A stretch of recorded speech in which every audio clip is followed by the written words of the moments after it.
ನಮಸ್ಕಾರ, ನಾನು ಅನುಪಮ. ಇವತ್ತು ನಾನು ನಿಮ್ಗೊಂದು ನುಗ್ಗಿ ಸೊಪ್ಪಿಂದು ಚಟ್ನಿ ಮಾಡಿ ತೋರಿಸ್ತೀನಿ. ಅನ್ನಕ್ಕೆ ಬಹಳನೇ ರುಚಿ ಇರ್ತದೆ. ಆಮೇಲೆ ಸ್ವಲ್ಪ ಸಾಮಾನ್ಯದಿಂದನೂ ಮಾಡ್ಬೋದು. ಬರೀ ಇದು ಹೆಂಗೆ ಮಾಡೋದಂತ ನೋಡೋಣ. ಇದು ನುಗ್ಗಿ ಸೊಪ್ಪನ್ನ ಎಲೆಯೆಲ್ಲ ಬಿಡಿಸ್ಕೊಂಡು ತೊಳ್ಕೊಂಡು ತೊಗೊಂಡಿನಿ.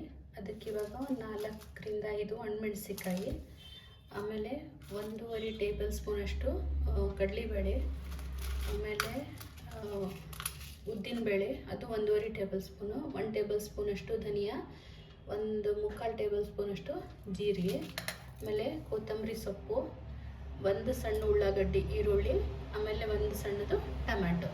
ಬರೀ ಇದು ಹೆಂಗೆ ಮಾಡೋದಂತ ನೋಡೋಣ.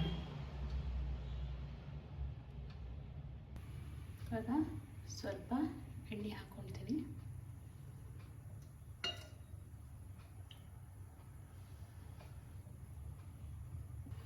ಈಗ ಫಸ್ಟು ಕಡಲೆಬೇಳೆ,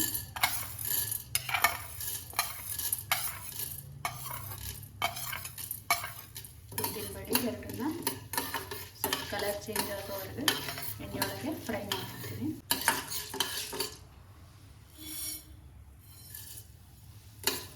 ಈಗ ಧನಿಯಾ ಮತ್ತು ಜೀರಿಗೆನ ಹಾಕ್ಕೊತೀನಿ. ಒಂದು ಸ್ವಲ್ಪ ಫ್ರೈ ಆದಮೇಲೆ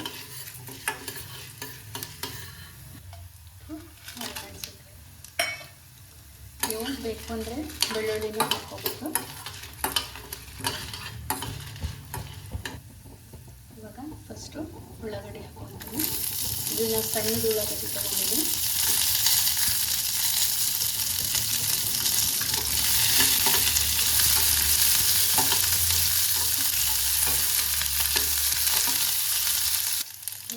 ಟೊಮಾಟೊ,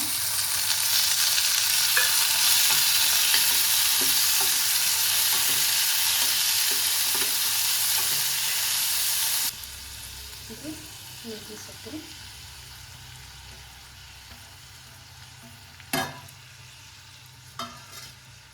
ಆಮೇಲೆ ಕೊತ್ತಂಬರಿ,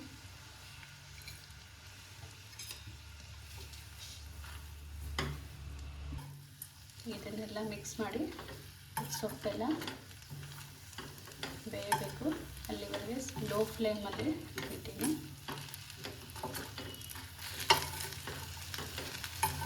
ಇವಾಗ ಇದು ಬೆಂದಿದೆ, ಗ್ಯಾಸ್ ಆಫ್ ಮಾಡ್ತೀನಿ. ಇದು ತಣ್ಣಗಾದ್ಮೇಲೆ ಮಿಕ್ಸರ್ನೇ ಹಾಕ್ಕೊಂಡು ಚಟ್ನಿ ಮಾಡೋಣ. ಇದು ತಣ್ಣಗಾಗಿದೆ. ಈಗ ಮಿಕ್ಸರ್ ಹಾಕ್ಕೊತೀನಿ. ನಾನು ಟೊಮೆಟೊ ಹುಳಿ ಇರೋದಕ್ಕೆ ಹಾಕಿದ್ದಕ್ಕೆ ಹುಣಸೆಹಣ್ಣು ಹಾಕ್ಕೊಂಡಿಲ್ಲ. ನೀವು ಕಡಿಮೆ ಹುಳಿ ಇರೋ ಟೊಮೆಟೊ ಹಾಕ್ಕೊಂಡ್ರೆ ಹುಣಸೆಹಣ್ಣು ಹಾಕೋರಿ.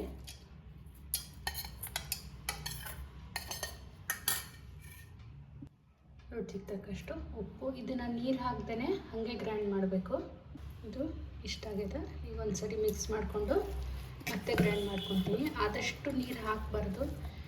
ಇನ್ ಕೇಸ್ ಬೇಕು ಅಂದರೆ ಭಾಳ ಸ್ವಲ್ಪನೇ ಹಾಕೋರಿ. ಇದನ್ನು ಮತ್ತೊಂದು ಸರಿ ಗ್ರೈಂಡ್ ಮಾಡ್ಕೊತೀನಿ ಅಂತ.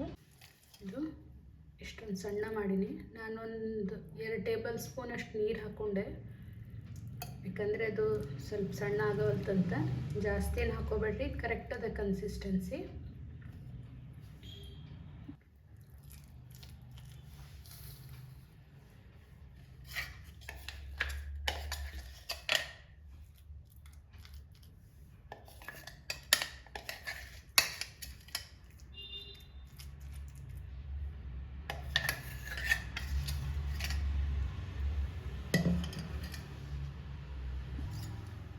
ಇದಕ್ಕೆ ಸ್ವಲ್ಪ ಒಗ್ಗರಣೆ,